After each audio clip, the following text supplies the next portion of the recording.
수능에 대해서 조금 더 한 단계 더 들어가는 시간을 갖도록 하겠습니다. 그동안에는 수능의 전 단계인 모의고사에 대한 이야기도 했었고요. 그 다음에 수능 최저학력 기준 이야기도 했었습니다. 근데 오늘은 정시에서 이제 수능을 반영하는 이런 방식에 대해서 얘기해 보면서 우리 학생들이 수능 준비를 왜 해야 하는지 좀 생각해 보는 시간, 또 동기부여하는 시간 계속해서 갖도록 하겠습니다. 자, 정시에서 수능 반영이 오늘의 이제 제목이 되겠는데요. 정시에서는 어떻게 반영하느냐? 정시에서 반영하는 것은 일단 수능 성적표. 수능 성적표는 이렇게 생겼습니다. 표준 점수, 그다음에 백분위, 등급 이렇게 세 개의 정보만 공개가 되고요. 뭐 나머지 부분들은 공개되지 않습니다. 모의고사처럼 디테일하게 어떤 과목을 잘못 받고 잘 받고 이런 것들은 공개되지 않습니다. 자, 그러면 이걸 통해서 무엇을 볼 수 있는가? 좀 기억하셔야 될 건 표준 점수, 백분위가 가장 기억해 주셔야 될 부분입니다. 자, 정시 반영 방식이 있는데요. 기본 개념은요. 수능 4개 영역인데요. 뭐 한국사가 있긴 합니다만 보통 이제 한국사는 응시했느냐 안 했느냐 여부 아니면은 뭐 한 절반 정도 맞추는 수준은 되느냐 안 되느냐 이런 수능 최저학력 기준의 개념으로 활용되긴 하지만 정시에서 막 영향력이 크거나 이러진 않습니다. 그래서 그냥 한국사 빼고 4개 영역만 말씀드리겠습니다. 수능 4개 영역의 총점이 높은 순으로 선발하는 게 일반적인 대학들의 특징입니다.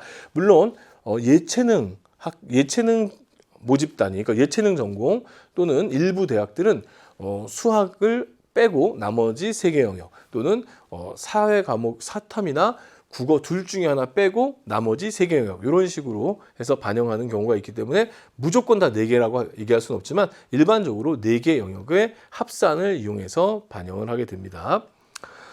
대학의 반영 방법에 따라서 개수, 영역 반영 비율, 그다음에 활용 지표가 모두 다릅니다. 활용 지표는 뭐냐면요. 아까 잠깐 우리 수능 성적에서 언급했던 바로 표준 점수, 백분위 또는 이제 백분위를 이용한 변환 표준, 그다음에 등급 이런 것들을 우리가 수능 활용 지표라고 하는데요. 아마 백분위를 활용한 변환 표준 점수는 뭐 오늘 구태여 깊이 다루지는 않겠습니다. 다만 요것은 백분위가 100점 나오면 100%가 나오면 표준 점수가 어떤 점수가 나왔든 간에 우리 대학에서는 몇 점으로 환산해 주겠다. 백분위가 99%가 나오면 우리 대학에서는 몇 %로 환산해 주겠다. 뭐 그런 개념으로서 대학마다 자기들 대학의 기준에 맞춰서 공개하는 것이 변환 표준 점수니까 오늘 여기서는 깊이 다루지는 않겠습니다. 자, 보시면 이제 표준 점수 반영 대학과 백분위 반영 대학, 표준 점수 더하기 변환 표준 점수 반영 대학이 있는데요. 뭐 따지고 보면은 크게 두 가지, 표준 점수와 표준 점수 플러스 변환 표준 점수는 그냥 표준 점수 반영 대학이라고 보시면 되겠고요. 그 다음에 백분위 반영 대학, 즉 정시에서는 대체로 등급보다는 표준 점수 또는 백분위 둘 중에 하나를 반영한다라고 이해해 두시면 되겠습니다. 물론 여기 밑에 이제 변환 표준 점수에 해당되는 대학들이 뭐 일반 표준 점수에 해당되는 대학하고 비교해 봤을 때 상당히 학생들의 선호도가 높은 대학이 몰려 있지만 요 변환 표준 점수는 탐구에서만 일부 활용되기 때문에 사실상 그냥 일반적인 표준 점수 반영이라고 봐도 뭐 크게 문제되지는 않는다라고 할 수 있겠습니다. 그러면 그 반영 비율과 또 그 반영하는 지표에 따라서 뭐가 어떻게 얼만큼 달라지는지 보도록 하겠습니다. 그 수능 4개 영역을 합산을 할 때 대학마다 합산의 포인트가 조금 다르고요. 대학 안에서도 학과에 따라서 합산하는 비율이 조금 다릅니다. 무슨 말이냐면 국어, 수학, 영어, 탐구가 각각의 재료라고 했을 때 어떤 대학은 국어라는 재료를 많이 섞고 그다음에 수학이라는 재료를 조금 섞어서 음식을 만들고 어떤 대학은 그 반대로 수학이라는 재료를 조금 사용하고 국어라는 재료를 많이 사용해서 총점, 즉 요리를 만들고 이런 이제 차이가 있는 거거든요. 그래서 요 반영 비율이 조금씩 다를 수 있습니다. 자, 지금 요 위에 있는 것은 성적표입니다. 어떤 학생이 국어는 백분위 90에 표준 점수가 145가 나왔고 하는 쭉 성적표를 지금 보여드린 거고요. 백분위의 합산은 264고 표준 점수의 합산은 406점으로 되어 있습니다. 그런데 이 학생이 어느 대학을 지원했느냐에 따라서 이 점수가 바뀐다는 거죠.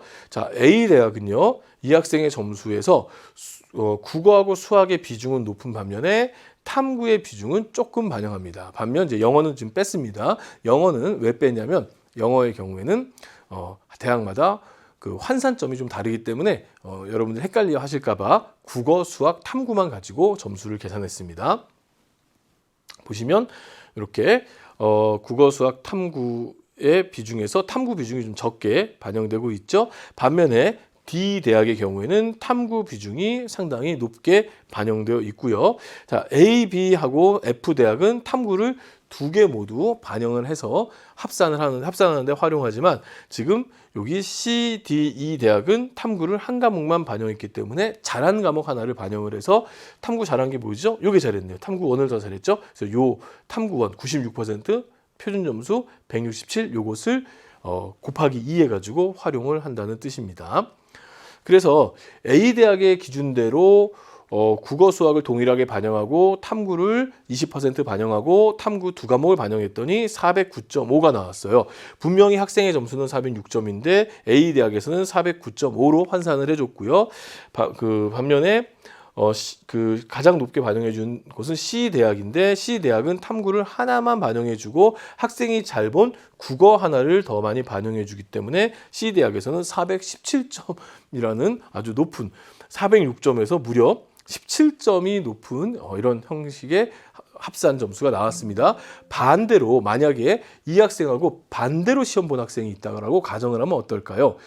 즉 그 탐구를 하나를 훨씬 더 못 받고 96보다 훨씬 못 본 성적이고 수학하고 국어가 뒤바뀐 성적이고 이렇게 되면 아마 이 점수는 이렇게 나오지 않을 겁니다. 같은 동점이라도 이 점수가 이렇게 나오지는 않을 겁니다. 그러니까 학생 입장에서 나한테 가장 내 점수를 가장 예쁘게 또 가장 긍정적으로 반영해 주는 대학이 어디야? 라고 이것을 찾는 것이 사실은 정시에서 상담받고 정시에서 지원 전략 짜고 하는데 필수적인 요소를 할 수 있겠습니다.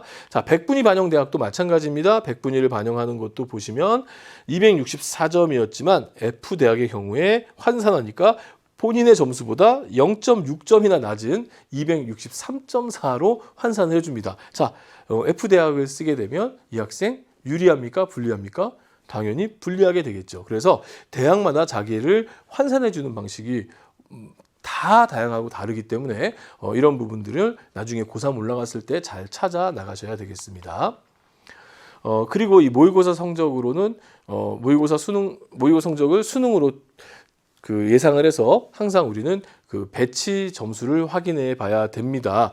뭐 우리가 자세하게 어느 대학 어느 과가 몇 점 정도 간다 이 얘기를 지금 다 다룰 수는 없는 거고 또 그런 부분들은 해마다 상황에 따라서 달라지기 때문에 우리 큰 틀에서만 좀 해석해 보는 시간을 갖도록 하겠습니다.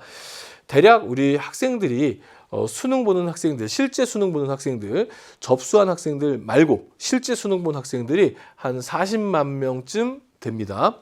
40만 명쯤 되는데 그 서울에 있는 대학교의 모집 인원이 한 8만 명쯤 된다 이렇게 보시면 돼요. 그래서 서울에 있는 대학에 가기 위해서는 한 15%에서 20% 안에 들어야만 이제 서울에 있는 대학에 정시로 갈 수 있는 상황이 되는데요.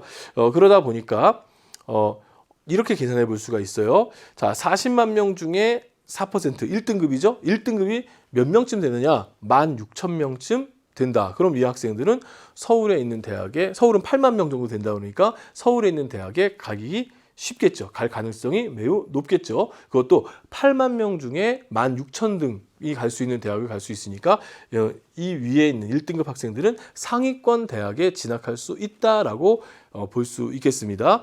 그리고 2%대 학생들도 역시 말이 지금 중위권이라는 표현을 했지만 사실은 전국에서 4만 등 안에 드는 학생들로서 서울에서도 8만 명의 서울의 모집 정원에서 4만 등 중상위권을 갈 수 있는 그런 성적이 될 수 있는 거고요. 3등급 정도가 되면 일부는 서울권 대학에 아슬아슬하겠지만 대체로 서울권 대학 안에 들어오는 성적이 되겠고 4등급 정도 되면은 16만 등 정도까지 되기 때문에 서울권에 진입하기가 조금 어려운 수준이 되겠고 그러면 학생들은 뭐 해야 됩니까? 자기의 모의고사 성적표를 지금 펼쳐놓고 내가 지금 어느 위치에 와 있는가를 체크해 보셔야 되겠죠.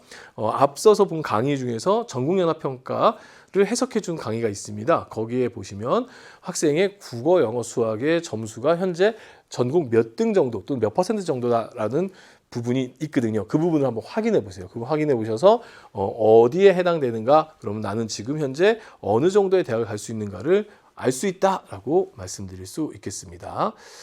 자, 이렇게 이제 우리 쭉 살펴봤는데요. 이 정시에 갈 수 있는 대학의 수준을 알아야 수시에서는 정시보다 어떻게 쓴다고 그랬어요?